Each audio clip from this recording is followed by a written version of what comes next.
नमस्कार दोस्तों, मौरी क्लासेस में आपका स्वागत है। आज हम एसएससी के लिए रीजनिंग का प्रैक्टिस सेट चौथा देखेंगे। इसमें रीजनिंग के 25 इंपॉर्टेंट प्रश्न है। यदि आप एसएससी के किसी भी एग्जाम्स को देने वाले हो तो ये प्रैक्टिस सेट आपके लिए काफ़ी इंपॉर्टेंट है, क्योंकि इस प्रैक्टिस सेट में जो प्रश्न दिए गए हैं उसी टाइप के प्रश्न आपकी परीक्षाओं में पूछे जाएंगे। तो चलिए हम शुरू करते हैं प्रश्न 1 से। हमारा पहला प्रश्न दिया है। प्रश्न कह रहा है कि नीचे दिए गए विकल्पों में से संबंधित संख्या को चुनिए।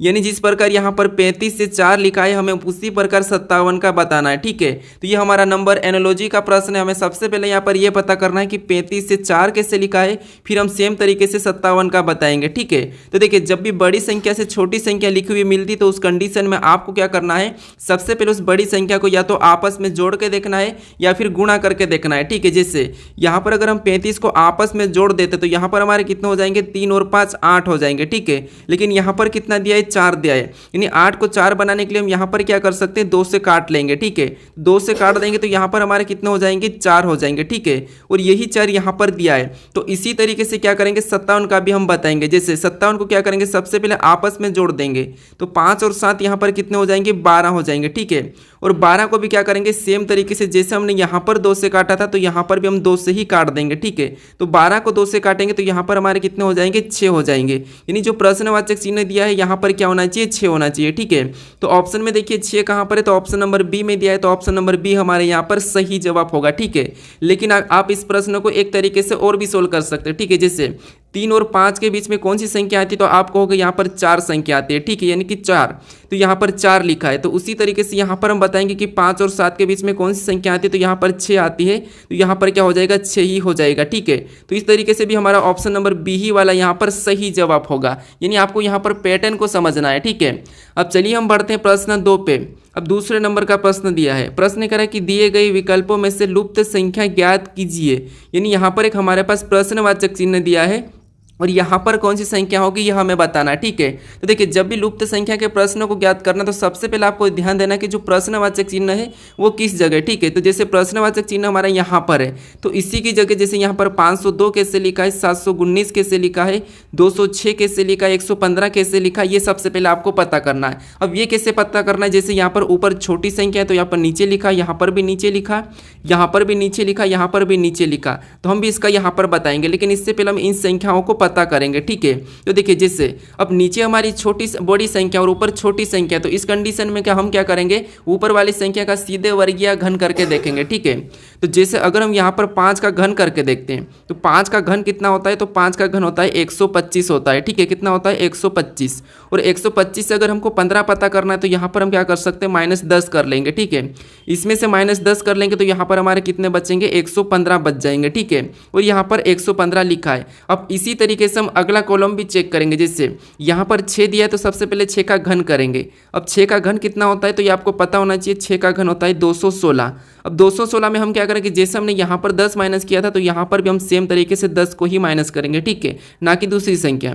तो यहाँ पर 10 माइनस करेंगे तो यहाँ पर हमारे कितने हो जाएंगे, यहाँ पर हमारे हो जाएंगे 206 और यहाँ पर 206 भी दिया है। ठीक है, यानी आपको पैटर्न पता चल रहा है। अब इसी तरीके से 8 और 9 को भी चेक करते हैं। जैसे यहाँ पर इस 8 का भी क्या करेंगे, घन करेंगे। ठीक है, अब 8 का घन कितना होता है, तो 8 का घन होता है 512 और इस 512 में हमें क्या करना है, सबसे पहले जैसे हमने यहाँ पर -10 किया था तो यहाँ पर भी हम -10 ही करेंगे। ठीक है, तो -10 करेंगे तो यहाँ पर हमारे कितने बचेंगे, 502 बचेंगे। यानी कि यहाँ पर भी 502 लिखा है। अब एक और देख लेते हैं, जैसे अब यहाँ पर 9 का घन करते हैं। अब 9 का घन कितना होता है, तो 9 का घन होता है 729 और 729 में से भी -10 करेंगे। ठीक है, तो यहाँ पर हमारे कितने बचेंगे, तो यहाँ पर हमारे बचेंगे 719। कितने बचेंगे, 719 और 719 भी यहाँ पर दिया है। यानी आपको यहाँ पर इस कॉलम में पैटर्न पता चल चुका है। ठीक है, ऊपर वाली संख्या का घन करना है और उसमें से 10 माइनस करना है। ठीक है, हम क्या करेंगे, यहाँ पर देखिए ऊपर वाली संख्या हमें कौन सी दी है, 7 दी, तो 7 का घन करेंगे। ठीक है, अब 7 का घन कितना होता है, तो 7 का घन होता है 343 होता है। ठीक है, तो इसका तो हमने घन किया और घन करने के बाद जैसे हमने यहाँ पर -10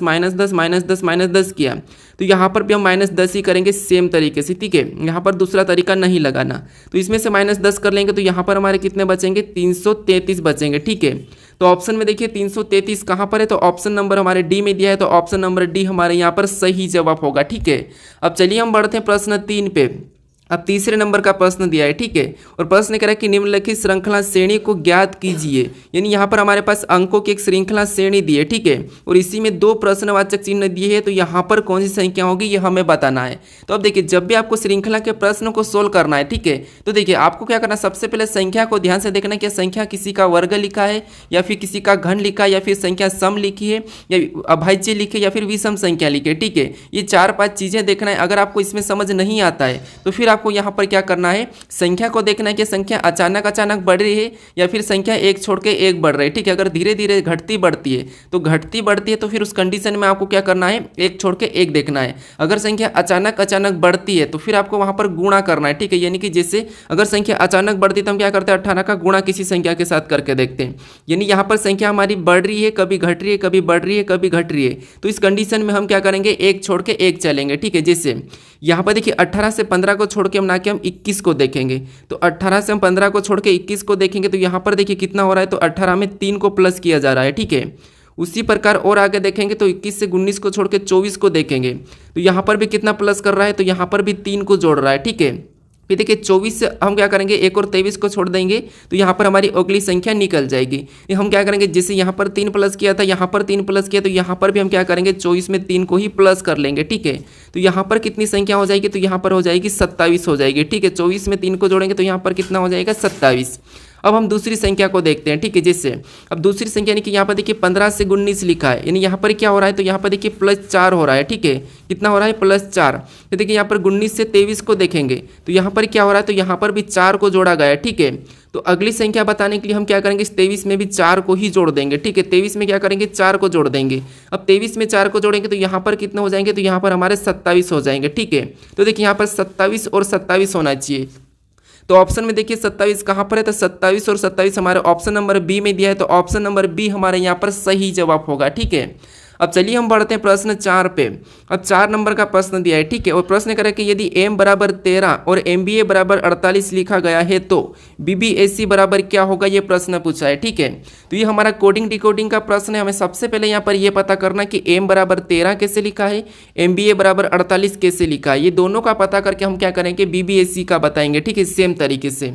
तो अब देखिए, जो मैं आपको बताता हूँ कि जब भी आपको लेटर से अंकों में लिखा हुआ मिलता है, जैसे यहाँ पर लेटर से अंकों में लिखा है, यहाँ पर भी लेटर से अंकों में लिखा है, अगर ऐसा मिलता है तो उस कंडीशन में आपको क्या करना है, सबसे पहले तो उन लेटर को अंकों में लिखना है, ठीक है। जैसे यहाँ पर देखिए एम हमारे ABCD में कितने नंबर पे आता है, तो 13 नंबर पे आता है, ठीक है। और यहाँ पर 13 ही लिखा है। अब देखिए उसी तरीके से आगे पता करते हैं। जैसे यहाँ पर देखिए एम दिया और एम कितने नंबर पे आता है, 13 नंबर पे आता है। उसके बाद यहाँ पर बी दिया और बी हमारे ABCD में कितने नंबर पे, 2 नंबर पे आता है, ठीक है। फिर यहाँ पर ए दिया और ए हमारे ABCD में कितने नंबर पे, 1 नंबर पे आता है। अब देखिए यहाँ पर 13 था तो 13 लिखा है, लेकिन यहाँ पर देखिए MB यानी कि 13 2 यहाँ पर क्या हो रहा है, 48 लिखा है। यहाँ पर देखिए हम क्या करें कि हमारे 48 हो जाए, ये सबसे पहले तो हम पता करते हैं, ठीक है। तो यहाँ पर देखिए इसका अगर हम आपस में गुणा करके देखते हैं, ठीक है, या फिर सबको प्लस कर लेते हैं। जैसे यहाँ पर इनको प्लस कर लेंगे तो 13 2 15, 15 1 यहाँ पर कितने हो जाएंगे, 16 हो जाएंगे, ठीक है। लेकिन यहाँ पर क्या लिखा है, यहाँ पर लिखा है 48, यहाँ पर क्या लिखा है, 48 लिखा है, ठीक है। यानी यहाँ पर 13 आया था तो 13 ही लिखा था, लेकिन यहाँ पर 48 लिखा है। ये 48 बनाने के लिए हम क्या कर सकते हैं, यहाँ पर इसका 3 गुना कर लेंगे तब हमारे यहाँ पर कितने हो जाएंगे, हमारे यहाँ पर 16 का 3 गुना करेंगे तब हमारे यहाँ पर 48 हो जाएंगे, ठीक है। कितने, 48। लेकिन यहाँ पर 48 3 गुना करके लिखा, तो 13 को भी 3 गुना करना था, तो यहाँ पर तो सिर्फ 13 ही लिखा है। अब यहाँ पर 3 गुना कैसे किया, हम सबसे पहले तो इस पैटर्न को समझेंगे, ठीक है। तो यहाँ पर देखिए 3 गुना कैसे किया, अगर यहाँ पर m कितना अक्षर है तो एक ही अक्षर है, मतलब इसको 1 गुना करेंगे तब भी हमारे यहाँ पर कितना बचेगा, 13 बचेगा, ठीक है। उसी प्रकार MBA में कितने अक्षर है, तो 1 2 3 है, यानी यहाँ पर 3 अक्षर थे तो यहाँ पर 3 गुना किया है, ठीक है। और यहाँ पर 1 अक्षर था तो 1 गुना किया। ये पैटर्न हमारा समझ में आया, ठीक है। अब इसी पैटर्न से क्या करेंगे हम, देखिए सबसे पहले B हमारे ABCD में कितने नंबर पे आता है, 2 नंबर पे, ठीक है। एक और B दिया है तो ये भी कितने नंबर पे, 2 नंबर पे ही आता है। उसके बाद A दिया है तो A कितने नंबर पे, 1 नंबर पे आता है। फिर C दिया है तो C कितने नंबर पे, 3 नंबर पे आता है, ठीक है। अब हमें क्या करना, जैसे हमने यहाँ पर पहले प्लस कर लिया था, ठीक है, तो यहाँ पर भी हम इनको क्या करेंगे, जोड़ लेंगे। अब इनको आपस में जोड़ेंगे, 2 2 4 1 5 और 3 कितने हो जाएंगे, यहाँ पर 8 हो जाएंगे, ठीक है। अब जैसे यहाँ पर एक अक्षर था तो एक गुना किया था, यहाँ पर 3 अक्षर था तो 3 गुना किया, तो अब यहाँ पर हम क्या करेंगे, अक्षर को गिनेंगे फिर गुना करेंगे। तो यहाँ पर BBAC में कितना अक्षर है, तो 4 अक्षर है, ठीक है। तो इस 8 को हम क्या करेंगे, यहाँ पर 4 गुना कर लेंगे सेम तरीके से। तो 8 का 4 गुना कितना होता है, 32 होता है, ठीक है। तो BBAC का कोड क्या हो जाएगा, 32 हो जाएगा। तो ऑप्शन हमारे यहाँ पर सी वाला यहाँ पर सही जवाब होगा, ठीक है। कौन सा, ऑप्शन सी। अब चलिए हम बढ़ते हैं प्रश्न 5 पे। अब 5वें नंबर का प्रश्न दिया है, ठीक है। और प्रश्न कह रहा है कि निम्नलिखित विकल्पों में से असंगत शब्द समूह का चयन कीजिए। यानी कि यहाँ पर हमें बताना है कि जो हमें 4 विकल्प दिए हैं इनमें से 3 तो किसी न किसी तरह समान है, लेकिन एक अलग है, उसका हमें बताना है, ठीक है। तो अब देखिए क्या करेंगे, सबसे पहले हम समान यानी कि शब्दों को देखेंगे, अच्छे से समझेंगे। जैसे यहाँ पर पहला हमें दिया है, क्या दिया है, तो नई दिल्ली और भारत दिया है। नहीं, देखिए भारत की राजधानी क्या है, नई दिल्ली है, ठीक है, ये पहला समूह है। दूसरा बीजिंग और चीन दिया है, तो चीन की राजधानी क्या हो जाएगी, बीजिंग है, तो यहाँ पर दिया है सही।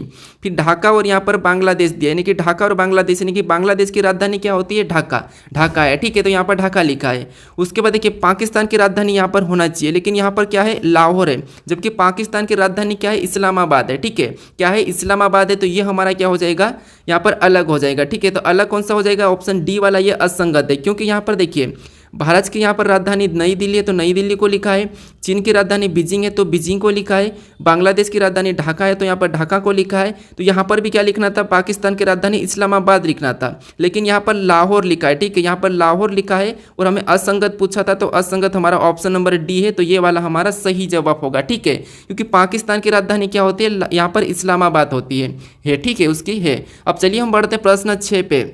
अब 6 नंबर का प्रश्न दिया है, ठीक है, और प्रश्न कह रहा है कि अक्षर श्रृंखला श्रेणियों को ज्ञात कीजिए। यहाँ पर हमारे पास देखिए अक्षर और अंकों की एक श्रृंखला श्रेणी है और इसी में पूछ रहा है कि यहाँ पर कौन सी संख्या और अक्षर होंगे, ये बताना है। तो अब देखिए जब आपको अक्षर और संख्या एक साथ मिले, ठीक है, श्रेणी में, अभी हमने उससे पहले यहाँ पर अंकों की श्रृंखला की थी, ठीक है, लेकिन आपको अक्षर और संख्या दोनों मिले तो उस कंडीशन में आपको क्या करना है, एक एक को देखना है। चाहे तो आप यहाँ पर अक्षर को देख सकते हैं या फिर आप संख्या को। तो इसी कंडीशन में कोशिश करना कि हम संख्या को देखें, ठीक है, संख्या को देखोगे तो आसानी से सोल्व हो जाएगा। जैसे यहाँ पर देखिए 48 से यहाँ पर 45 लिखा है, यहाँ पर माइनस कितना किया है, तो यहाँ पर -3 किया है। फिर 45 से यहाँ पर 42 लिखा है, यानी कि यहाँ पर माइनस कितना किया है, 3 किया है। फिर 42 से यहाँ पर 39 लिखा है, यानी कि यहाँ पर माइनस कितना किया है, तो 3 किया है। ये अगला बताने के लिए हम क्या करेंगे, यहाँ पर -3 कर लेंगे, तो 39 में से -3 करेंगे तो यहाँ पर कितने हो जाएंगे, 36 हो जाएंगे, ठीक है। तब आप ऑप्शन में देख लिए कि 36 कहाँ पर है, तो केवल हमारे ऑप्शन नंबर ए में दिया है, तो यही हमारे यहाँ पर सही जवाब होगा, ना कि हमें यहाँ पर अक्षर को भी चेक करना है, ठीक है। लेकिन फिर भी चेक कर सकते, जैसे यहाँ पे देखिए एल के बाद एम आता है, एम के बाद एन आता है, एन भी दिया है, एन के बाद ओ आता है, ओ भी दिया है, तो ओ के बाद यहाँ पर पी आना चाहिए, ठीक है, तो ये हमने पी को बताया। उसके बाद देखिए यहाँ पर देखिए टी के बाद यू आता है, यू को लिखा, यू के बाद वी आता है, वी को लिखा, वी के बाद डब्ल्यू आता है, डब्ल्यू को लिखा, तो डब्ल्यू के बाद कौन सा आता है ये हम बताएंगे, तो यहाँ पर एक्स हो जाएगा। तो यहाँ पर देखिए हमारा यहाँ पर श्रृंखला में अगला क्या निकला, तो पी एक्स यहाँ पर 36, तो यहाँ पर देखिए पी एक्स 36 हमारा ऑप्शन नंबर ए वाला ही सही जवाब हो रहा है, ठीक है। अब चलिए हम बढ़ते प्रश्न 7 पे। अब 7वें नंबर का प्रश्न दिया है, ठीक है, और प्रश्न करें कि निम्नलिखित आर्य का चयन करें जो दिए गए वर्गों के बीच संबंध को दर्शाता है। यानी यहाँ पर हमें दिया है आकृति दिया है, बेलन दिया और आयत दिया है, ठीक है। इनके आपस में इनका वेन डायग्राम कैसा बनेगा ये प्रश्न पूछा है। अब देखिए जब भी आपको वेन डायग्राम यानी कि वेन आरेख का प्रश्न सोल्व करना है तो सबसे पहले आपको क्या करना है, तीनों शब्दों को क्या करना है, ध्यान से देखना है कुछ सेकंड के लिए, ठीक है। हम देखते हैं जैसे आकृति, बेलन और आयत, ये तो हमारे पहचान के शब्द है। अब ऐसे में आपको क्या करना है, किसी भी एक शब्द का आरेख बना लेना, ठीक है। तो जैसे यहाँ पर देखिए हमें क्या दिया है, आकृति दी है, ठीक है, तो हम क्या करते हैं यहाँ पर आकृति का डायग्राम बना लेते हैं, ठीक है।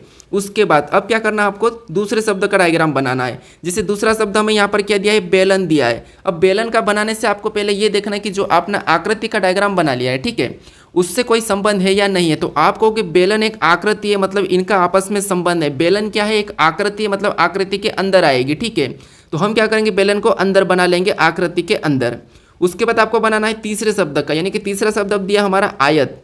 तो आयत का बनाने से पहले हम देखेंगे कि आयत और बेलन का आपस में कोई संबंध है या नहीं है। तो आप कहोगे इनका तो कोई भी आपस में संबंध नहीं है, तो फिर यहाँ पर देखेंगे कि आयत और आकृति का है कि नहीं। तो यहाँ पर कहोगे आकृति का आयत से संबंध नहीं, कि आयत आकृति के अंदर आता है, ठीक है, आयत भी एक आकृति है, तो ये इसके अंदर आ जाएगा, तो इससे अलग बनेगा, ठीक है, क्योंकि इनका कोई आपस में कोई भी संबंध नहीं है, तो ये इससे अलग बन जाएगा, ठीक है। अब देखिए तीनों शब्दों का हमारे पास डायग्राम बन चुका है। तो किस टाइप का डायग्राम बना है, तो ये वाला डायग्राम बना है। तो ऑप्शन में देखिए कहाँ पर है, तो ऑप्शन ऑप्शन नंबर सी में दिया है, तो ऑप्शन नंबर सी हमारे यहाँ पर सही जवाब हो जाएगा। ठीक है, तो जैसे हमने जो बड़ा वाला डायग्राम बनाया है किसका बनाया है, तो आकृति का बनाया है। उसके बाद हमने जो डायग्राम इसके अंदर ये वाला बनाया ये आयत का बनाया है। उसके बाद हमने ये वाला जो डायग्राम बनाया है किसका बनाया है, बेलन का बनाया है। ठीक है, तो हमारा ऑप्शन नंबर यहाँ पर सी वाला सही जवाब हो जाएगा। अब चलिए हम बढ़ते हैं प्रश्न 8 पे। अब 8वें नंबर का प्रश्न दिया है। ठीक है, और प्रश्न ये कह रहा है कि निम्न आकृति में त्रिभुज की संख्या ज्ञात कीजिए, यानी इस आकृति में त्रिभुज की संख्या कितनी है ये आपको बताना है। ठीक है, तो अब देखिए जब हम त्रिभुज की संख्या काउंट करते हैं तो देखिए आकृति हमें कैसे देखने को मिल रही है, तो आपको क्या देखिए इस टाइप की तो है ही सही। जब इस टाइप की है, ठीक है, इस टाइप की हमें आकृति देखने को मिल रही है ये वाली। अब ये वाली मिलती तो आपको पता है इस कंडीशन में हम क्या करते हैं, यहाँ पर कॉलम में संख्या लिखते हैं 1 और 2 और फिर 3 और जितने कॉलम है उतने लिख के क्या करते हैं, इनको आपस में जोड़ देते तो हमारे आकृति काउंट हो जाते हैं, यानी यहाँ पर कितने हो जाएंगे, तो यहाँ पर हमारे 10 हो जाएंगे। ठीक है, तो इस आकृति में कितने 10 से, लेकिन यहाँ पर आकृति हमें कैसी दिखने को मिल रही, तो यहाँ पर आकृति हमें कुछ इस प्रकार की देखने को मिल रही।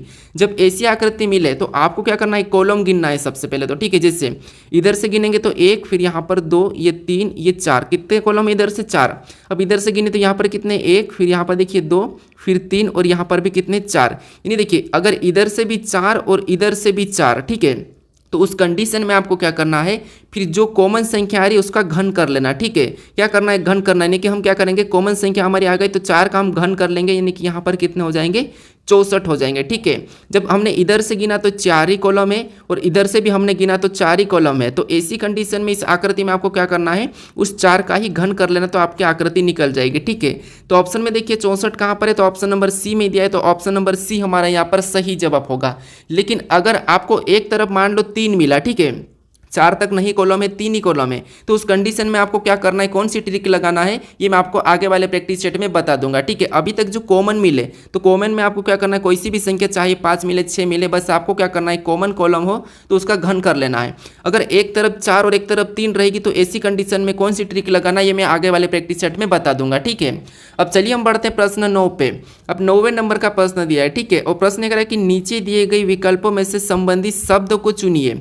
यहाँ पर हमें दिया है नॉर्वे का ओस्लो दिया है, तो हमें यहाँ पर ईरान का बताना है। ठीक है, तो ये हमारा एनोलॉजी का ही प्रश्न है, बस हमें यहाँ पर शब्द वाले दिए। ठीक है, तो यहाँ पर देखिए सबसे पहले हमें पता करना कि नॉर्वे से ओस्लो कैसे लिखा है, फिर हम सेम तरीके से ईरान का बताएंगे। तो अब देखिए आपको यहाँ पर शब्द में पता होना चाहिए। ठीक है, जैसे नॉर्वे हमारा एक देश है और इसकी राजधानी क्या है, तो ओस्लो है। ठीक है, क्या है, ओस्लो है। तो उसी प्रकार हम क्या करेंगे, ईरान की भी राजधानी बता देंगे। यानी अगर आपको ईरान की राजधानी है तो अभी तक आपने इस प्रश्न को सही कर चुके होंगे। ठीक है, जिसको नहीं है वो मैं बता रहा हूँ। जैसे नॉर्वे की राजधानी क्या है, तो ओस्लो है, तो उसी तरह ईरान की राजधानी क्या हो जाएगी, तो यहाँ पर हमारी तेहरान हो जाएगी। ठीक है, कौन सी तेहरान, मतलब ऑप्शन नंबर हमारे यहाँ पर डी वाला कौन सा वाला सही जवाब होगा। ठीक है, अब देखिए यहाँ पर मास्को को दिया है। ठीक है, तो ये किसकी राजधानी, तो ये मास्को हमारी रूस की राजधानी है, बगदाद इराक की राजधानी। ठीक है, बगदाद इराक की राजधानी। अब यहाँ पर आप कंफ्यूज हो चुके होंगे, कोई ऐसे भी है जो बगदाद लगा दिया होगा, लेकिन ये ईरान की नहीं बल्कि इराक की राजधानी। ठीक है, और यहाँ पर देखिए क्या दिया है, मैड्रिड दिया है, तो ये किसकी राजधानी, तो ये है स्पेन की। ये 3 याद कर लेना, ये हमारी रूस की है,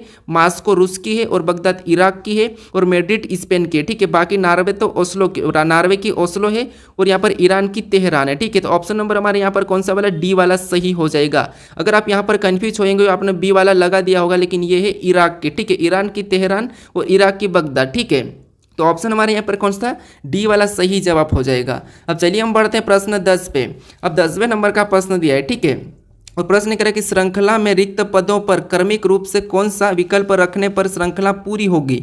यहाँ पर हमें देखिए अक्षर और कुछ श्रृंखला में रिक्त स्थान है। ठीक है, तो यहाँ पर कौन से अक्षर को रखें कि ये श्रृंखला पूरी हो जाएगी, ये प्रश्न पूछा है। अब ऐसे प्रश्नों को कैसे सोल्व करना है ये तो मैं आपको बता चुका हूँ, या तो गिनना है और जोड़े बनाना है, या फिर आपको देखना है कि रिक्त स्थान कहाँ पर है। ठीक है, तो जैसे यहाँ पर देखते हम बी के बाद रिक्त स्थान है और यहाँ पर बी से पहले, यानी पहला वाला अक्षर कौन सा होगा, ये तो आपको ऑप्शन में भी दिख रहा होगा, जी है। ठीक है, तो यहाँ पर देखिए जब हम ऑप्शन से उठा के भर लेंगे या फिर यहाँ से देखेंगे जैसे एडवांस लेवल में, जैसे टी से पहले कौन सा वाला ये देखेंगे या बी के बाद, तो आप कहो कि बी के बाद कौन सा लेटर है, तो बी के बाद यहाँ पर एन देखने को मिल रहा है, यहाँ पर एन देखने को मिल रहा है। ठीक है, तो हम क्या करेंगे, यहाँ पर एन को भर देंगे। ठीक है, एन देखने को मिला तो एन को भरेंगे।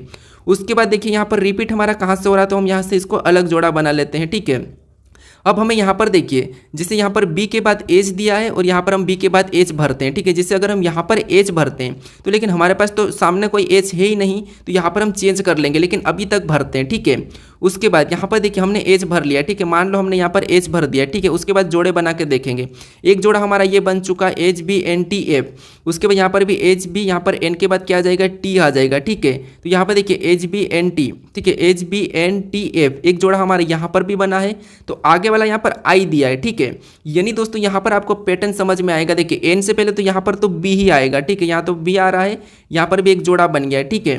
फिर यहाँ पर भी बी एन टी एफ तो सही है, लेकिन हमारा पहला अक्षर ऐसा है जो किस तरह पैटर्न चल रहा है, ठीक है। जैसे यहाँ पर हम जी को भरते हैं, ठीक है, तो जी को हमने यहाँ पर भर दिया, ये हमने किसको भरा, जी को, और जी के बाद क्या आता है, एच आता है, एच के बाद आई आता है, और आई के बाद यहाँ पर जे हो जाएगा। नहीं, अल्फाबेट में एक एक प्लस करके भरा है, ठीक है। बाकी वही है, जैसे G B N T F, यहाँ पर H B N T F, यहाँ पर I B N T F, और यहाँ पर J B N T F. अब हमारा जो पहला लेटर था वो +1 में चला है, ठीक है। कौन सा पहला लेटर +1 में चला है, ठीक है। तो अब हम देखेंगे कि हमने कौन कौन से लेटर को भरा है। तो सबसे पहले तो हमने जी को भरा है, उसके बाद हमने एन को भरा है, फिर हमने टी को भरा है, फिर हमने बी को भरा है, और लास्ट में हमने जे को भरा है, ठीक है। तो लास्ट में जे, यानी कि हमारा ऑप्शन नंबर सी वाला यहाँ पर क्या हो जाएगा, सही जवाब होगा, ठीक है।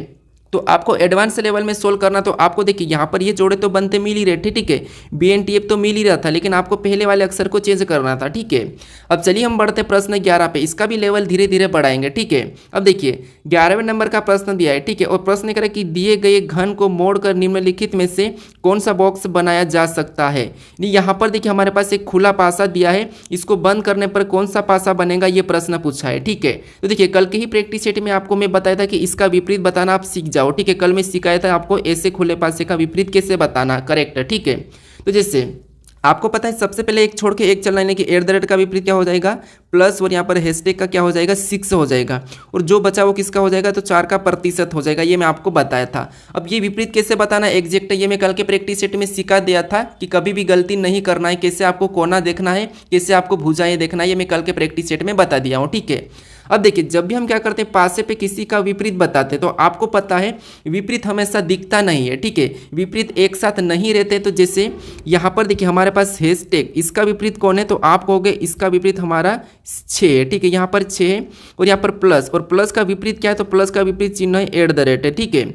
उसके बाद देखिए 4 है, और 4 का विपरीत क्या है, तो 4 का विपरीत हमारा प्रतिशत है। अब ये एक दूसरे के विपरीत है। अब आपको यहाँ पर पता है कि ये विपरीत कभी भी एक साथ नहीं दिखते, तो पासे में ये एक साथ नहीं दिखना चाहिए। जैसे या तो आपको हैश दिखेगा तो 6 नहीं दिखेगा, अगर आपको प्लस दिखा तो @ नहीं दिखेगा, अगर @ दिखा तो प्लस नहीं दिखेगा, अगर आपको 4 दिखा तो प्रतिशत नहीं दिखेगा, और प्रतिशत दिखा तो 4 नहीं दिखेगा, क्योंकि हमें यहाँ पर बॉक्स बनाया जा सकता है, ये बताना है।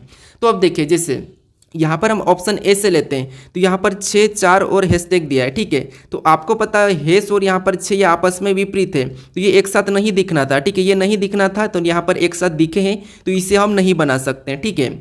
उसके बाद यहाँ पर दिया है @ दिया है, हैश दिया और प्लस दिया है, तो आपको यहाँ पर देखिए देखने को मिल रहा है कि प्लस और @ ये एक दूसरे के विपरीत है, तो ये भी एक साथ नहीं दिखना था, लेकिन यहाँ पर एक साथ दिख रहे हैं, तो ये भी हमारा नहीं बनाया जा सकता है, ठीक है। उसके बाद ऑप्शन सी को देखेंगे तो 4, 6 प्लस दिखा है, तो देखिए प्लस का यहाँ पर विपरीत क्या है, @ है, नहीं दिखा है। 4 का यहाँ पर विपरीत क्या है, तो प्रतिशत है, ये भी नहीं दिखा है। 6 का क्या है, तो हैशटैग है, ये भी नहीं दिखा है। मतलब इसको हम क्या करते हैं, बना सकते हैं, ठीक है, क्योंकि यहाँ पर विपरीत में से कोई एक दिख रहा है, मतलब इसे हम बना सकते हैं, ठीक है। फिर ऑप्शन डी को भी चेक कर लीजिए, क्योंकि अभी तक हमारा ऑप्शन सी वाला तो सही हो गया, ठीक है। फिर यहाँ पर देखिए हमें प्रतिशत और यहाँ पर 4 एक साथ दिख रहे हैं, क्योंकि ये आपस में विपरीत है, तो इसे भी हम नहीं बना सकते। अब हमारा ऑप्शन कौन सा वाला सही हो रहा है, तो ऑप्शन नंबर सी हमारा यहाँ पर सही जवाब हो रहा है, ठीक है।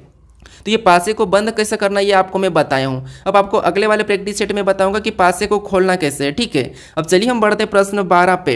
अब 12 नंबर का प्रश्न दिया है, ठीक है। अब प्रश्न ये कह रहा है कि किसी सांकेतिक भाषा में प्रोजेक्ट को KLVG लिखा जाता है, यानी कि लिखा गया है, तो उस प्रकार प्राउड को क्या लिखा जाएगा, ये प्रश्न पूछा है, ठीक है। ये भी हमारा कोडिंग डिकोडिंग का ही प्रश्न है, और परीक्षा में आपको पता है कोडिंग डिकोडिंग के प्रश्न 2 या 3 पूछे जाते हैं, ठीक है।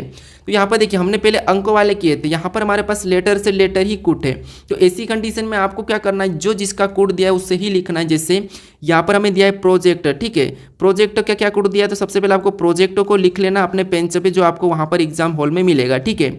उस पर आपको इस प्रकार लिखना है, जो भी दिया है लेटर वाला अक्षर, ठीक है। उससे लिखने के बाद आपको क्या करना है, जैसे हमने इसको लिखा है, ठीक है, और इसका कोड यहाँ पर क्या दिया, KLVG लिया, ठीक है। तो उसको हम क्या करेंगे, उसके नीचे ही आपको लिखना है, जैसे K, उसके बाद LV और G लिख लेना, ठीक है। ये कोड दिया, इसको लिखना। उसके बाद आपको पता करना है कि ये कोड कैसे, देखिए यहाँ पर हमारे पास ज़्यादा अक्षर है और यहाँ पर कम अक्षर है। तो ऐसी कंडीशन में आपको क्या करना है, या तो एक छोड़ के एक भी देख सकते हैं। देखते हैं हम कैसा क्या हो रहा है, ठीक है। तो यहाँ पर देखिए पी का ऑपोजिट यानी कि पी का विपरीत लेटर क्या होता है, के, और के को यहाँ पर लिखा है। उसके बाद यहाँ पर देखिए आर को तो इसने छोड़ दिया है, ठीक है, आर को छोड़ा, और एल का विपरीत लेटर क्या होता है, एल, एल है, ठीक है। तो एल को लिखा है, फिर जे को छोड़ा है, ठीक है। और वी, ई का विपरीत लेटर क्या है, तो वी है। ई का क्या है, वी लेटर है, तो यहाँ पर ई लिखा, वी लिखा है, और सी को यहाँ पर वापस छोड़ा है, और टी का विपरीत लेटर जी है, तो यहाँ पर जी लिखा है। यहाँ पर देखिए एक छोड़ के एक उसका विपरीत लेटर लिखा है, ठीक है। तो हम क्या करेंगे, जैसे इसका विपरीत लेटर बताएंगे सबसे पहले, तो पी का, तो आपको पता है पी का विपरीत लेटर क्या है, के, ठीक है। ये हम सेम तरीके से बता रहे हैं। उसके बाद हमें जैसे इसने एक को छोड़ दिया था, तो हम भी यहाँ पर इसको छोड़ देंगे और यहाँ पर ओ का बताएंगे। अब ओ का विपरीत लेटर क्या होता है, एल होता है, ठीक है, एल है। उसके बाद हम वापस से क्या करेंगे, जैसे इसने और एक को छोड़ा तो हम भी यहाँ पर एक को छोड़ देंगे, ठीक है। उसके बाद हम डी का विपरीत लेटर बताएंगे। अब डी का विपरीत लेटर क्या है, तो आपको पता है डी का डब्ल्यू है। अब ये हमारा कोड बना है, ठीक है। तो ये हमें ऑप्शन में देखना है कि कहाँ पर है, के एल डब्ल्यू। तो के एल डब्ल्यू हमारा ऑप्शन नंबर देखिए यहाँ पर कौन सा हो जाएगा, तो यहाँ पर हमारा ऑप्शन नंबर हम किसको मानेंगे, तो यहाँ पर ऑप्शन नंबर देखिए जो यहाँ पर पी है, ठीक है, इसकी जगह आपको क्या करना है, के कर लेना, ठीक है, क्योंकि यहाँ पर टाइपिंग मिस्टेक है, ठीक है। क्या है, टाइपिंग मिस्टेक, यानी कि के एल डब्ल्यू हमारा ऑप्शन नंबर कौन सा वाला, ए वाला सही जवाब होगा, ठीक है। तो जिस तरीके से यहाँ पर कोट किया था, तो हमने भी सेम तरीके से यहाँ पर बताया, ठीक है। कभी कभी क्या होता है, टाइपिंग मिस्टेक हो जाती है। अब चलिए हम बढ़ते प्रश्न 13 पे। अब 13 नंबर का प्रश्न दिया है, ठीक है, और प्रश्न कह रहा है कि दिए गए संयोजन का सही दर्पण छवि का चयन कीजिए। यानी दोस्तों यहाँ पर हमें देखिए कुछ अक्षर और अंक दिए हैं, इसकी दर्पण छवि इस तरफ कैसी बनेगी, ये प्रश्न पूछा है, ठीक है। देखिए हम यहाँ पर देखेंगे एम पे तो कोई प्रभाव नहीं पड़ेगा, मतलब एम तो हमारा ऐसा ही रहेगा, ठीक है। यहाँ पर उल्टा होगा, ठीक है, कैसा हो जाएगा, तो यहाँ पर देखिए उल्टा एम हो जाएगा। तो ऑप्शन में देखेंगे तो सभी में वैसा ही है। उसके बाद 5 को देखेंगे, ठीक है, तो 5 हमारा कैसा हो जाएगा, तो 5 हमारा ऐसा हो जाएगा। तो यहाँ पर देखिए 5 हमारा इसमें नीचे की ओर झुका है, तो हमारा ऑप्शन सी नहीं होगा, इसको हटा लेंगे। उसके बाद वी पर भी कोई प्रभाव नहीं पड़ेगा, वी ऐसा ही होगा। लेकिन यहाँ पर वी नीचे की ओर झुका गया, तो ये भी हमारा नहीं होगा, तो बी भी हमारा हटेगा। फिर एफ हमारा पलट जाएगा, एफ हमारा कैसा बनेगा, ऐसा बनेगा, ठीक है। तो यहाँ पर एफ हमारा नीचे की ओर झुक रहा है, तो ये भी नहीं होगा। अब बचा हमारे पास केवल ऑप्शन डी, तो यही हमारा सही हो जाएगा। आगे हमें चेक करने की कोई ज़रूरत नहीं है, ठीक है। हमने यहाँ पर 3 गलती एग्जैक्ट यानी कि करेक्ट 3 गलती बता दी है, तो हमारा ऑप्शन डी यहाँ पर सही हो जाएगा, क्योंकि उतना समय नहीं मिलता है, आपको फटाफट गलती निकालना और आगे बढ़ना है, ठीक है। अब चलिए हम बढ़ते हैं प्रश्न 14 पे। अब 14 नंबर का प्रश्न दिया है, ठीक है, और प्रश्न कह रहा है कि यदि प्लस का अर्थ माइनस और माइनस का अर्थ गुणा और गुणा का अर्थ भागित और भागित का अर्थ प्लस है, तो निम्नलिखित अभिव्यक्ति का मान ज्ञात क्या होगा। यानी दोस्तों जब आपको ऐसा प्रश्न मिले, जब अर्थ दिया जाता है प्लस माइनस का, ठीक है, तो उस कंडीशन में जो समीकरण दिए उसको क्या करना है, आपको चिन्ह बदल के सोल्व करना है, ठीक है। जैसे यहाँ पर हम लिखेंगे 9 दिया है, तो हम 9 को लिख लेते हैं। उसके बाद हमें चिन्ह यहाँ पर कौन सा मिला है, माइनस, और हमें प्रश्न में कह रहा है कि माइनस का अर्थ होता है गुणा, तो हम क्या करेंगे, यहाँ पर माइनस की जगह गुणा लगा लेंगे, ठीक है, बस यही करना है। आगे वापस से 9 लिखा है, तो हमें क्या करना है, 9 को लिखना है। फिर हमें चिन्ह कौन सा दिया है, यहाँ पर भागित का दिया है, और यहाँ पर भागित का अर्थ क्या कह रहा है, तो यहाँ पर भागित का अर्थ कह रहा है प्लस, तो यहाँ पर हम प्लस लगा लेंगे और अगली संख्या 72 को वैसा ही लिख लेंगे, ठीक है। उसके बाद और आगे देखेंगे तो हमें यहाँ पर गुणे का चिन्ह मिल रहा है, और यहाँ पर देखिए गुणे का अर्थ क्या कह रहा है, तो गुणे का अर्थ भागित का। यहाँ पर हम वापस से भागित का चिन्ह लगा के अगली संख्या 4 को वैसा ही लिखेंगे, ठीक है। उसके बाद और हमें चिन्ह मिल रहा है प्लस, और यहाँ पर प्लस का अर्थ क्या कहा, माइनस, तो माइनस लगा के हम 6 को उतार लेंगे। अब ऐसा करने के बाद आपको क्या करना है, यहाँ पर इस समीकरण को सोल्व करना है बोर्ड मास रूल पे, ठीक है। सबसे पहले भाग, फिर गुणा, फिर प्लस या माइनस, ठीक है। देखिए सबसे पहले अगर हम भाग सोल्व करेंगे तो 9 और गुणा 9 तो ये वैसा ही उतर जाएगा, प्लस का भी वैसा ही रहेगा। अब इसमें हम क्या करेंगे, भाग देंगे, तो यहाँ पर देखिए 18 चौक 72 यानी कि 18 बार में ये भाग जाएगा, ठीक है। ये भाग कितने बार में, 18 बार में, फिर -6 वैसा ही उतर जाएगा। उसके बाद यहाँ में हम क्या करना है, गुणा करना, तो यहाँ पर गुणा करेंगे तो यहाँ पर 9 कितने हो जाएंगे, 81, और प्लस हम क्या करेंगे, यहाँ पर 18 कर लेंगे, ठीक है। प्लस कितने करेंगे, 18 और -6। अब इसमें हम प्लस 18 करेंगे तो यहाँ पर हमारे कितने हो जाएंगे, तो यहाँ पर हमारे हो जाएंगे देखिए 8 और यहाँ पर देखिए 8 और 9 यानी कि यहाँ पर 99 हो जाएंगे, ठीक है, 99। अब 99 हम क्या करेंगे, 81 और 18 को जोड़ेंगे तो 99 हो जाएंगे, और 99 से हम क्या करेंगे, -6 को कर लेंगे, तो यहाँ पर हमारे कितने बचेंगे, तो 93 यानी कि 93 बचेंगे, ठीक है। तो यही हमारा सही जवाब हो जाएगा, ठीक है। कौन सा वाला, 93 यानी कि 93। तो ऑप्शन नंबर हमारा यहाँ पर डी वाला सही जवाब होगा, ठीक है। तो आपको क्या करना है, चिन्ह बदल के यहाँ पर सोल्व करना है। एक और टाइप इसमें इसमें पूछी जाती है कि पहले से चिन्ह दिए जाते हैं और आपस में किस चिन्ह को बदलेंगे, जो कि आपको मैं अगले प्रैक्टिस सेट में बता दूंगा। ठीक है, अब चलिए हम बढ़ते हैं प्रश्न 15 पे। अब 15 नंबर का प्रश्न दिया है। ठीक है, और प्रश्न कह रहा है कि उस विकल्प का चयन करें जो दिए गई संख्या समूह के समान नहीं है। यानी दोस्तों यहाँ पर हमें यह कह रहा है कि जो संख्या हमें समूह दी है, ठीक है, ये इसके समान कौन से विकल्प में नहीं है, हमें ये बताना है। तो उससे पहले आपको यह पता करना है कि यहाँ पर ये समूह आपस में ये कैसे लिखे।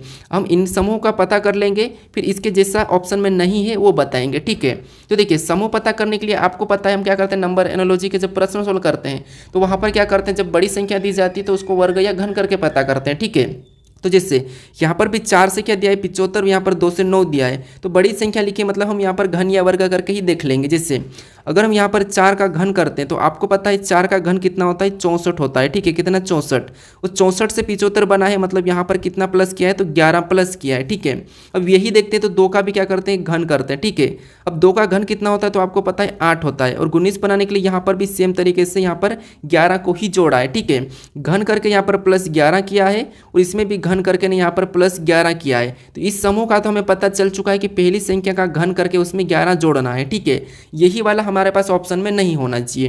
तो हम ऑप्शन में देखेंगे, जैसे 5 का घन करेंगे और प्लस 11 करेंगे। ठीक है, तो कितने हो जाएंगे, 36, क्योंकि 5 का घन होता है 125 और 125 में 11 जोड़ देंगे तो 36 हो जाएंगे।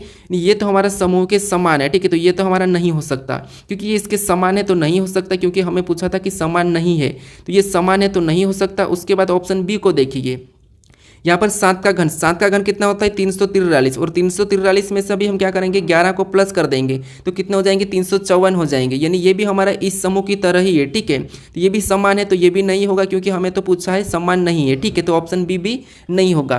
ऑप्शन सी को देखिए, यहाँ पर 6 का घन करेंगे तो 6 का घन कितना होता है, 216, और 216 में हम 11 को जब जोड़ देंगे, ठीक है, 11 को जोड़ेंगे तो यहाँ पर हमारे होना था 227 लगभग होना था। ठीक है, लेकिन यहाँ पर 212, लेकिन यहाँ पर माइनस करके लिखा है, मतलब ये हमारा इस समूह से अलग है। ठीक है, इस समूह से ऑप्शन नंबर सी वाला अलग है, और हमें यहाँ पर समूह के समान नहीं है ये पूछा था, तो ऑप्शन नंबर सी वाला हमारा यहाँ पर सही हो जाएगा। ठीक है, फिर ऑप्शन डी को भी चेक कर लीजिए, 3 का घन करेंगे तो 27 में हम 11 को जोड़ देंगे तो कितने हो जाएंगे, 38, ये भी हमारा उस समूह के समान ही है। ठीक है, कौन सा वाला समान है, मतलब हमें समान नहीं पूछा था, तो ये वाला भी नहीं होगा। ऑप्शन हमारे यहाँ पर सी वाला सही जवाब होगा। ठीक है, क्योंकि बाकी 3 ऑप्शन तो हमारे इसकी तरह है। ठीक है, इस समूह के जैसे है, लेकिन ऑप्शन सी हमारा इस समूह के समान नहीं है, हमें नहीं पूछा था, तो यही हमारा सही जवाब हो जाएगा। ठीक है, अब चलिए हम बढ़ते हैं प्रश्न 16 पे।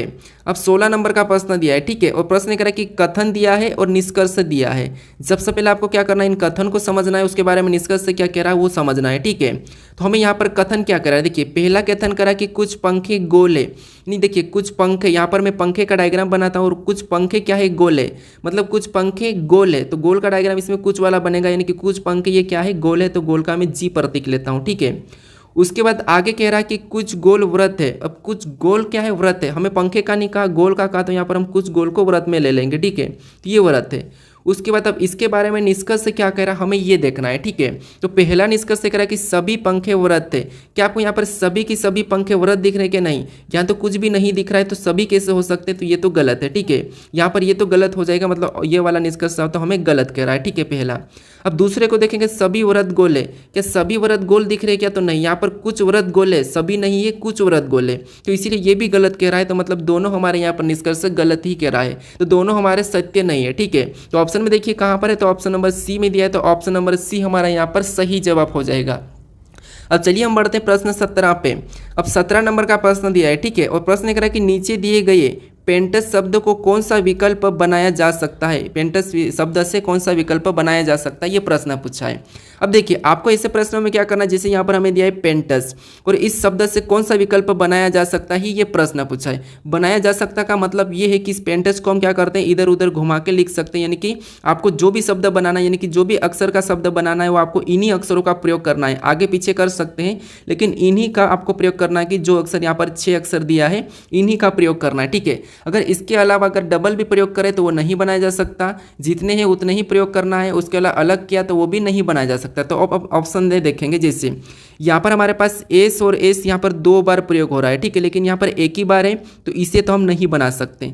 फिर यहाँ पर देखिए ई दिया और यहाँ पर ई हमारे इसमें है ही नहीं। ठीक है, पेंटस में ई नहीं है, तो ये भी हम नहीं बना सकते, तो ऑप्शन बी भी नहीं होगा, क्योंकि हमें बनाया जा सकता है, ये पूछा है। ठीक है, उसके बाद ऑप्शन सी को देखिए तो NIPSAT, मतलब ऑप्शन हमारा यहाँ पर देखिए कौन सा वाला बन रहा है, तो आप कहोगे ऑप्शन सी हमारा बन रहा है। ठीक है, ऑप्शन यहाँ पर डी में देखेंगे तो पी दिया है, ए दिया है, आई दिया है, एम, यहाँ पर एम दिया है। ठीक है, क्योंकि एम तो हमारा यहाँ पर है ही नहीं, तो इसको भी हम नहीं बना सकते, यानी कि हमें जो बनाया जा सकता प्रश्न पूछा है तो हमारा कौन सा बन रहा है, ऑप्शन नंबर सी वाला बन रहा है, ना कि डी वाला। ठीक है, क्योंकि यहाँ पर डबल एस दिया है तो नहीं बनाया जा सकता, यहाँ पर ई दे दिया है तो ई तो है ही नहीं, एम भी नहीं है, तो ये दो तो नहीं बना सकते, केवल हमारा यहाँ पर सी वाला सही जवाब होगा। ठीक है, तो आपको ये भी याद रखना कि अगर आपको अक्सर एक ही है, ठीक है, यहाँ पर अक्सर एक है और यहाँ पर डबल दिया जाए तो वो भी नहीं बना सकते हैं। ठीक है, तो ऑप्शन हमारा यहाँ पर सी वाला सही जवाब हो जाएगा।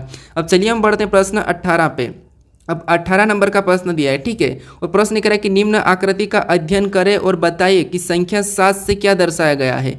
यहाँ पर हमें इस आकृति का अध्ययन करना और संख्या 7 से क्या दर्शाई ये बताना है। ठीक है, तो यहाँ पर जो हमें वृत्त दिख रहा है, ठीक है, यानी ये हमारा क्या है, सॉरी यहाँ पर वर्ग दिख रहा है। ठीक है, ये क्या है तो प्रशिक्षित नर्स हैं, और जो वृत्त दिख रहा है, ठीक है, ये हमारा वृत्त है, वृत्त में क्या दिया है वैभाविक जनसंख्या, और यहाँ पर जो त्रिभुज है इसमें क्या दिया है तो यहाँ पर दिया है अस्पताल में नर्स है। अब हमें संख्या 7 में क्या दर्शाई ये बताना है। ठीक है, तो देखिए इसके यहाँ पर देखिए इसके अंदर तो संख्या 7 नहीं है, यानी कि हमारे पास प्रशिक्षित नर्स के अंदर तो संख्या नहीं है, तो इसे हम हटा लेंगे। ठीक है, अब हमें संख्या 7 किस किस के अंदर दिख रही है, तो हमारी संख्या दिख रही है एक तो हमारे वृत्त के अंदर भी है और त्रिभुज के अंदर भी है। ठीक है, तो अब हमें क्या करना है, यहाँ पर बताना है कि विभाजित जनसंख्या को भी दर्शा रहा है और अस्पताल में नर्से को भी दर्शा रहा है। तो हम ऑप्शन में देखेंगे कि विभाजित प्रशिक्षित नर्से को दर्शा रहे थे, क्या आप कहोगे यहाँ पर तो नहीं दर्शा रहा है, तो ये ऑप्शन तो गलत हो जाएगा। ठीक है, फिर ऑप्शन में देखेंगे अस्पताल में विवाहित नर्से, हाँ ये दर्शा रहा। ठीक है, अस्पताल में विवाहित नर्से को दर्शा रहा है। उसके बाद यहाँ पर ऑप्शन सी को देखेंगे तो अविवाहित प्रशिक्षित नर्से को दर्शा रहा, तो प्रशिक्षित अविवाहित को भी नहीं दर्शा रहा, क्योंकि यहाँ पर तो इसने नहीं दर्शाया। ठीक है, उसके बाद प्रशिक्षित नर्से को दर्शा रहा, क्या तो ऑप्शन डी भी हमारा नहीं होगा, यानी कि ऑप्शन बी हमारा यहाँ पर सही होगा। जो संख्या 7 है वो किसको दर्शा रही, तो यहाँ पर अस्पताल में विवाहित नर्से को दर्शा रही। ठीक है, 2 को दर्शा रही, तो ऑप्शन बी हमारा यहाँ पर सही जवाब हो जाएगा। ठीक है, ये वेन आरेख का ही दूसरा टाइप है। अब चलिए हम बढ़ते हैं प्रश्न 19 पे। अब 19 नंबर का प्रश्न दिया है। ठीक है, और प्रश्न कह रहा है कि निम्न आकृति में आयतों की संख्या कितनी है। अब देखिए आपको ऐसी आकृति मिले और आपको आयतों की संख्या पूछे, तो उस कंडीशन में आपको कौन सी ट्रिक लगाना है। आप अगर सिंगल सिंगल गिनोगे तो आप बहुत ज़्यादा कंफ्यूज हो जाओगे और आप गिन नहीं पाओगे। ठीक है, तो इस कंडीशन में आपको क्या करना है, सबसे पहले जैसे हमने त्रिभुज में क्या करते हैं, कॉलम में संख्या लिख के जोड़ देते हैं, वर्ग में क्या करते हैं लास्ट से लास्ट वाली के साथ गुणा करते हैं, और आयत में आपको क्या करना है वो समझिए। अगर आपको वर्ग का नहीं पता है तो वर्गों का मैं इससे पहले वाले प्रैक्टिस सेट में बता चुका हूँ। ठीक है, कि वर्ग कैसे बताना है ट्रिक से। जैसे अब आयत बताना है तो आयतों में क्या करना है आपको, कॉलम में संख्या लिखना, जैसे इधर से लिखेंगे तो 1, फिर यहाँ पर 2 और इधर 3, इसमें कितनी है 3 कॉलम है। ऊपर से लिखेंगे तो 1, फिर यहाँ पर 2, फिर इधर 3, 4, उसके बाद 5 और 6 और 7, यहाँ पर टोटल कॉलम कितने 7 है। ठीक है, अब ऐसे कॉलम लिखने के बाद अगर यहाँ पर वर्ग पूछा जाता तो लास्ट से लास्ट के साथ गुणा करना, लेकिन हमें यहाँ पर क्या पूछ रहा है, आयतों की संख्या पूछिए। ठीक है, जब आयतों की संख्या पूछे तो उस कंडीशन में आपको क्या करना है, इधर से भी सभी को प्लस कर लेना है। ठीक है, इधर से आपको सभी को प्लस कर लेना है और उस नीचे से भी आपको सभी को प्लस करना है। अब इन सभी को जोड़ेंगे तो यहाँ पर हमारे कितने हो जाएंगे, 1 और 2 3, 3 और 3 6, 6 4 10, 10 5 15, 15 और 6 21, 21 7 28। इधर सभी को जोड़ने पर कितने हो रहे हैं, 28 हो रहे हैं। ठीक है, उसी प्रकार इधर भी प्लस करेंगे तो यहाँ पर प्लस करने पर कितने हो जाएंगे, तो यहाँ पर प्लस करने पर हमारे बराबर 6 हो रहे हैं। ठीक है, अब ऐसा करने के बाद जो संख्या प्लस करने पर आई, ठीक है, उनको आपस में फिर आपको गुणा करना है। जैसे 28 और 6 का आपको आपस में गुणा कर लेना। ठीक है, तो आपका यहाँ पर आयत की संख्या निकल जाएगी। तो 28 और 6 का आपस में गुणा करेंगे तो यहाँ पर कितने हो जाएंगे, 168 हो जाएंगे। ठीक है, कितने 168, यानी कि 8 सिंह, देखिए 8 सिंह 48 का 8, हासिल का 4 और 8 दूना 16 और 4, मतलब 6 दूना 16 और 4, 6 दूना 12 और 4 16। ठीक है, तो यहाँ पर 168 हो रहे हैं। ठीक है, देखिए कैसे किया हमने, देखिए 8 सिंह 48, यानी कि 6 8 48 और 48 का 8, फिर हासिल का 4 और 6 दूना 12 और 4 16, मतलब 168 ही हो रहे हैं। ठीक है, तो ऑप्शन में देखिए 168 कहाँ पर है, तो ऑप्शन नंबर ए में दिया है, तो ऑप्शन नंबर ए हमारा यहाँ पर सही जवाब होगा। ठीक है, अगर आपको वर्ग पूछा जाता है तो वो सीखना है तो आप इससे पहले वाले प्रैक्टिस सेट को देख लीजिए जो कि तीसरे नंबर का है। ठीक है, अब चलिए हम बढ़ते हैं प्रश्न 20 पे। अब 20 नंबर का प्रश्न दिया है। ठीक है, और प्रश्न कह रहा है कि शब्दों को उनके क्षेत्र के आरोही क्रम में व्यवस्थित कीजिए। अब यहाँ पर हमें कह रहा है कि उनके क्षेत्रों के आरोही क्रम में। अब आरोही क्रम का मतलब यही कि बढ़ते क्रम है। ठीक है, छोटे से बड़े की ओर हमें बताना है। अब यहाँ पर सबसे छोटा क्या चीज़ है, तो यहाँ पर हमें दिया है जिला दिया है, नगर दिया है, राज्य दिया और पंचायत दिया है और देश दिया है। तो सबसे छोटा तो आपको पता है यहाँ पर क्या होना चाहिए, पंचायत होना चाहिए। ठीक है, तो 4 नंबर वाला हमारा पहले आ जाएगा क्योंकि आरोही क्रम में हम सबसे छोटा 4 को लेंगे। पंचायत से क्या बनता है, नगर बनता है, तो फिर दूसरे नंबर वाला आ जाएगा, यानी कि 4 के बाद फिर उससे बड़ा दूसरा, फिर नगर के बाद क्या बनता है, जिला, तो नगर से बड़ा क्या हो जाएगा, जिला, मतलब फिर पहले नंबर वाला आ जाएगा इससे बड़ा, ठीक है। फिर इससे बड़ा कौन सा है, तो जिला से बड़ा एक राज्य, मतलब फिर तीसरे नंबर वाला आ जाएगा, तो यहाँ पर उससे बड़ा कौन है, तीसरे नंबर वाला। फिर आपको पता है लास्ट में कौन सा आ जाएगा, देश, मतलब फिर यहाँ पर हो जाएगा 5वें नंबर वाला। अब हमें यहाँ पर मिलाना कि ये नंबर कहाँ पर है, तो 4 2 1 3 5, तो हमें ऑप्शन नंबर डी में दिया है, तो ऑप्शन नंबर डी हमारा यहाँ पर सही क्रम हो जाएगा, ठीक है। अगर आपको यहाँ पर अवरोही क्रम पूछा जाता तो आपको फिर बड़े से छोटी की ओर चलना था, फिर आपको मिलता है देश, फिर राज्य, फिर जिला, फिर नगर पंचायत मिलता है। लेकिन यहाँ पर आरोही क्रम, तो आरोही क्रम में बढ़ते क्रम, अवरोही मतलब घटते क्रम, ठीक है। अब चलिए हम बढ़ते प्रश्न 21 पे। अब 21 नंबर का प्रश्न दिया है, ठीक है। और प्रश्न कह रहा है कि दिए गए कागज संयोजन को काटा और मोड़ा जाता है तो खोलने पर कैसा दिखेगा। यानी दोस्तों आपको मैं कल भी बताया था कि पेपर कटिंग फोल्डिंग के प्रश्न को कैसे सोल्व करना है, ठीक है। तो देखिए आपको सबसे पहले पता है कि हमें 3 बिंदियां दी है, ठीक है। तो आपको पता है कि जब हम क्या करेंगे, इस आकृति को इसको इधर की ओर रोटेट करेंगे, ठीक है, इधर मोड़ देंगे, तो यहाँ पर देखिए इधर मोड़ देंगे तो ये बिंदियां यहाँ पर भी छप जाएगी, ठीक है। कहाँ पर, यहाँ पर तीनों बिंदियां छप जाएगी। उसके बाद वापस हम क्या करेंगे, इस कागज़ को ऊपर की ओर मोड़ेंगे, ठीक है। ऊपर की ओर मोड़ेंगे तो ये हमें कह रहा है तो वैसा ही मोड़ेंगे, तो यहाँ पर ये बिंदियाँ और भी वैसी की वैसी नीचे छपेगी, तो नीचे वैसी की वैसी छपेगी, मतलब ये ऐसी छप जाएगी और इधर से भी 3 ऐसी छप जाएगी, ठीक है। ये 3 भी इधर से ऐसी छप जाएगी। उसके बाद हमें ऑप्शन में देखना है, तो यहाँ पर 2 बिंदियाँ है, ठीक है, तो ये नहीं होगा यहाँ पर, ठीक है। 3 बिंदियाँ, यहाँ पर भी 3, यहाँ पर भी 3। अब हमें देखना है कि और भी क्या है, तो आप कहोगे यहाँ पर एक कोना हमारा यहाँ से बन रहा है, फिर हमारा एक कोना यहाँ से बन रहा है, और एक देखिए दूसरा फिर और कहाँ से बन रहा है, तो यहाँ पर कहोगे आप इधर भी बनेगा, ठीक है। इधर भी वैसा ही कोना बनेगा, एक कोना यहाँ से बन रहा है, उसके बाद इधर भी एक कोना बनेगा, ठीक है। तो ये वाले कोने हमें ऑप्शन में देखना है। तो यहाँ पर तो हमें त्रिभुज टाइप के कोने दिख रहे हैं, तो ये तो गलत ही था।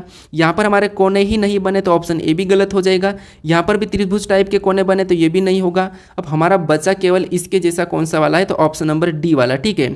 तो ऑप्शन नंबर डी हमारा यहाँ पर सही जवाब हो जाएगा। अब चलिए हम बढ़ते प्रश्न 22 पे। अब 22 नंबर का प्रश्न दिया है, ठीक है। और प्रश्न कह रहा है कि ब्लैक बोर्ड के सामने वाली बेंच पर 5 छात्र जे, के, एल, एम और एन बैठे हैं। के एम के एकदम दाएं बैठा है, जो सबसे बाईं ओर बैठा है। यदि जे एल के तत्काल बाएं हैं लेकिन एन के ठीक दाएं हैं तो बेंच में बीच में कौन बैठा है। अभी हमारा बैठक अवस्था का प्रश्न है, ठीक है। देखिए हम हर प्रैक्टिस सेट में टाइप वाइज और चैप्टर वाइज प्रश्नों को सोल्व करते हैं ताकि एसएससी में आपको कोई भी दिक्कत नहीं आए, ठीक है। तो देखिए आपको यहाँ पर कह रहा है कि ब्लैक बोर्ड के सामने वाली बेंच पर 5 छात्र, यानी ब्लैक बोर्ड के सामने वाली बेंच, यानी कि जैसे हम यहाँ पर बैठे और हमारे सामने क्या है, एक ब्लैक बोर्ड है, ठीक है। यहाँ पर हम बैठे हैं, जैसे हम बैठे हैं वैसे ही इनको बैठाना है, ठीक है। जैसे कि हमारा दायां अभी किस तरफ है, तो आपको होगा हमारा दायां इस तरफ है और इस तरफ हमारा बायां है, ठीक है। तो वैसे ही हमें इनको भी बिठाना है। अब कितने छात्र बैठे, 5 छात्र। तो देखिए कहाँ से यहाँ तक तो बैठे हैं, ठीक है, 5 छात्र बैठे हैं। उसके बाद यहाँ पर ब्लैक बोर्ड के सामने वाली बेंच पर 5 छात्र जे, के, एल, एम, एन बैठे हैं, ठीक है। अब आगे कह रहा है कि के एम के एकदम दाएं बैठा है। क्या कह रहा है कि के एम के एकदम दाएं बैठा है, यानी जो के बैठा है, ठीक है, ये जो के बैठा है ये एक एम के एकदम दाएं बैठा है, मतलब एम इधर हो जाएगा इसके बाएं में, ठीक है, ये हमने बिठा दिया। उसके बाद जो सबसे बाईं ओर बैठा है, ठीक है, देखिए के एम के एकदम दाएं बैठा है जो सबसे बाईं ओर है, ठीक है, यानी कि एम क्या है, सबसे बाईं ओर हो जाएगा, ठीक है। जैसे ये एक बेंच पे बैठे हैं, ठीक है, ये एक बेंच पे बैठे हैं तो ये सबसे बाईं ओर हो गया, ये फिर उसके बाद हो गया, फिर यहाँ पर हमें 3 लोगों को और बैठाना है, ठीक है। अब देखिए आगे कह रहा कि यदि जे एल के तत्काल बाएं बैठा है, ठीक है, यहाँ पर देखिए जे एल के तत्काल बाएं बैठा है, यानी कि जे को हम यहाँ पर भी बिठा देते हैं, कहाँ पर भी जे, ये जो जे है, ठीक है, जे एल के तत्काल बाएं मतलब यहाँ पर एल हो जाएगा, ठीक है। अब ये तत्काल बाएं बैठा है, ठीक है, तत्काल बाएं बैठा है, लेकिन एन के ठीक दाएं, यानी एन के ठीक दाएं मतलब एन यहाँ पर बैठ जाएगा, ठीक है। अब देखिए एन के ठीक दाएं और जे के बाएं कौन बैठा है, यानी कि एल के बाएं कौन बैठा है, जे, मतलब हम यहाँ पर 5 लोगों को सही साथ बिठा दिया है। अब आगे प्रश्न कह रहा है कि देखिए एक बार और पढ़ के चेक कर लीजिए, जैसे के एम के एकदम दाएं बैठा है, तो के एम के एकदम दाएं मतलब सही है, जो कि सबसे बाईं ओर बैठा, मतलब हाँ एम सबकी बाईं ओर बैठा, ये भी सही है। यदि जे एल के तत्काल बाएं है तो यहाँ पर देखिए जे एल के तत्काल बाएं है तो ये भी सही है, लेकिन एन के दाएं मतलब हाँ एन के दाएं है तो ये भी सही है, मतलब 5 लोग हमारे सही बैठ चुके हैं। अब देखिए प्रश्न कह रहा है कि तो बेंच के बीच कौन बैठा है, यानी कि यहाँ पर प्रश्न कह रहा है कि तो बेंच के बीच में कौन बैठा है, तो आपको यहाँ पर दिखा है बेंच के बीच में कौन बैठा है, एन बैठा है, तो एन हमारा ऑप्शन सही होगा, यानी कि ऑप्शन डी वाला यहाँ पर सही हो जाएगा, ठीक है। अब चलिए हम बढ़ते हैं प्रश्न 23 पे। अब 23 नंबर का प्रश्न दिया है, ठीक है। और प्रश्न कह रहा है कि एक महिला की तस्वीर की ओर इशारा करते हुए वरुण ने कहा कि वह मेरे ससुर के बेटे की एकलौती बहन की सास से वरुण उस महिला से किस प्रकार संबंधित है, ये प्रश्न पूछा है, ठीक है। तो देखिए, अगर आपको ब्लड रिलेशन के प्रश्न में ए बी का भाई है, बी सी की बहन है, ये वाले प्रश्न सोल्व करना है तो मैं इससे पहले वाले प्रैक्टिस सेट में बता चुका हूँ। अब आपको यहाँ पर इशारे करने वाला है, ठीक है। जब आपको इशारे करने वाले प्रश्न मिले तो आपको खुद को लेके सोल्व करना है। जिससे कैसे, देखिए, जैसे एक महिला की तस्वीर की ओर इशारा करते हुए किसने, वरुण ने कहा, नहीं आप वरुण हो, ठीक है। आपने कहा, आपने क्या कहा, एक महिला की ओर इशारा करा आपने और आपने मुझे कहा, ठीक है। आप खुद को लीजिए और आपने क्या कहा, मुझे कहा कि वह मेरी ससुर के बेटे, यानी आपने क्या कहा कि वह मेरे ससुर के बेटे, यानी आपका ससुर, ठीक है। आपका ससुर का बेटा मतलब वह मेरे ससुर के बेटे मतलब आपका ससुर का बेटा मतलब आपका साला की एकलौती बहन मतलब आपकी पत्नी हो जाएगी, क्योंकि आपके साला की केवल एकलौती ही बहन है, मतलब वो कौन है, आपकी पत्नी। और आपकी पत्नी की सास से, यानी जो तस्वीर में, ठीक है, जो तस्वीर में कौन थी, एक महिला थी, ठीक है। एक तस्वीर में एक महिला है जो क्या है, आपकी पत्नी की सास से, जो क्या है, आपकी पत्नी की सास से। इसका मतलब ये है कि यहाँ पर प्रश्न क्या कि वरुण उस महिला से किस प्रकार संबंधित है। यहाँ पर महिला से, जहाँ से लगा उससे उल्टा बताना है कि महिला का वरुण क्या लगेगा। तो आप कहोगे आपकी पत्नी की सास कौन है, ये वो महिला है, ठीक है। जो तस्वीर में वो आपकी पत्नी की सास है, तो उसके आप क्या लगोगे, तो आप उसके क्या लोगे, पुत्र लोगे, ठीक है। क्या लोगे, आपकी पत्नी की सास मतलब आप उनके पुत्र हो। तो यहाँ पर ऑप्शन में देखिए पुत्र कहाँ पर है, तो ऑप्शन नंबर डी में दिया है, तो ऑप्शन नंबर हमारा यहाँ पर बी वाला सही जवाब होगा, ठीक है। क्या हो जाएगा, ऑप्शन नंबर बी। तो आपको क्या करना है, यहाँ पर खुद को लेना, जिससे वह मेरे ससुर के बेटे की एकलौती बहन मतलब आपके ससुर का बेटा मतलब आपका साला, और आपके साले की एकलौती बहन मतलब केवल आपकी पत्नी, और आपकी पत्नी की सास जो चित्र में थी वो आपकी पत्नी की सास मतलब आप उनके बेटे हो, ठीक है। तो ऑप्शन बी वाला यहाँ पर सही होगा। अब चलिए हम बढ़ते प्रश्न 24 पे। अब 24 नंबर का प्रश्न दिया है, ठीक है। और प्रश्न करें कि निम्नलिखित में से कौन सा विकल्प दिए गए पैटर्न को पूरा करेगा। यहाँ पर हमारे पास इस आकृति में क्वेश्चन मार्क दिया, यहाँ की आकृति हमें हटी हुई मिल रही है, तो इससे ही हमें क्या करना है, पूरा करना है विकल्प से उठा के, ठीक है। तो अब देखिए, सबसे पहले हमें देखना है कि यहाँ पर आकृति कैसी बन रही है। तो आपको पता है एक तरफ ब्लैक है एक तरफ व्हाइट है, देखिए यहाँ पर भी एक तरफ ब्लैक एक तरफ व्हाइट, यहाँ पर भी एक तरफ ब्लैक एक तरफ व्हाइट। तो यहाँ पर अगर देखिए यहाँ पर व्हाइट है तो यहाँ पर एक तरफ क्या होना चाहिए, तो यहाँ पर एक तरफ ब्लैक होना चाहिए, ठीक है। क्या होना चाहिए, यहाँ पर ब्लैक होना चाहिए, तो ये ब्लैक वाला होगा। तो ऑप्शन में देखिए यहाँ पर कहाँ पर मिल रहा है हमें, तो यहाँ पर तो हमें व्हाइट मिल रहा है, तो ये नहीं होगा। यहाँ पर व्हाइट मिल रहा है, ये भी नहीं है, ये ठीक है। अभी देखते हैं आगे, इधर क्या होना चाहिए, तो यहाँ पर व्हाइट होना चाहिए, तो नीचे वाला ब्लैक ऊपर वाला व्हाइट, मतलब ये भी नहीं होगा। ऑप्शन हमारे यहाँ पर डी वाला सही हो जाएगा, ठीक है। कौन सा वाला, ऑप्शन नंबर डी वाला। अब चलिए हम बढ़ते हैं प्रश्न 25 पे। अब 25 नंबर का प्रश्न दिया है, ठीक है। और प्रश्न कह रहा है कि उस विकल्प का चयन करें जो सीट को रेखा पर मोड़ा जाता है तो पैटर्न कैसा दिखाई देगा, ठीक है। यानी दोस्तों यहाँ पर सीट है, ठीक है, इसको हमें क्या करना है, इस रेखा पर मोड़ना है, ठीक है। अगर हम इसको कागज़ को इधर मोड़ देंगे तो यहाँ पर इसकी छवि कैसी बन जाएगी, ये प्रश्न पूछा है, ठीक है। तो इसका जवाब मुझे कमेंट करके बताएं, ठीक है, क्योंकि मैं यहाँ पर पेपर कटिंग फोल्डिंग के प्रश्न सोल्व करा चुका हूँ। बस उसी का बस आपको मोड़ना है और इसकी छाया कैसी बन जाएगी ये आपको बताना है, ठीक है। आपको यहाँ पर ऑप्शन में भी देखने को मिल रहा है जैसा कि वैसा, ठीक है। तो इसका सही जवाब मुझे कमेंट करके बताइए। अब देखिए, अगर आप इस चैनल को अभी तक सब्सक्राइब नहीं करें तो आप अभी इस चैनल को जरूर सब्सक्राइब कर लीजिएगा, ठीक है। अगर आप इससे पहले वाले पार्ट को, अभी तक तीसरे वाले पार्ट को नहीं देखे हो तो यहाँ पर क्लिक करके उस पार्ट को देख लीजिएगा। अगर आपको इसकी प्ले लिस्ट चाहिए, ठीक है, इन क्लास 1 की प्ले लिस्ट चाहिए यहाँ पर आपको, तो प्ले लिस्ट पर क्लिक करके इसे भी जरूर सेव कर लीजिएगा, ठीक है। और इस चैनल को अभी तक आप अपने दोस्तों तक शेयर नहीं किया तो शेयर जरूर कर लीजिएगा दोस्तों, और वीडियो को भी लाइक जरूर कर दीजिएगा, ठीक है। अब चलिए हम मिलते हैं नेक्स्ट वीडियो में।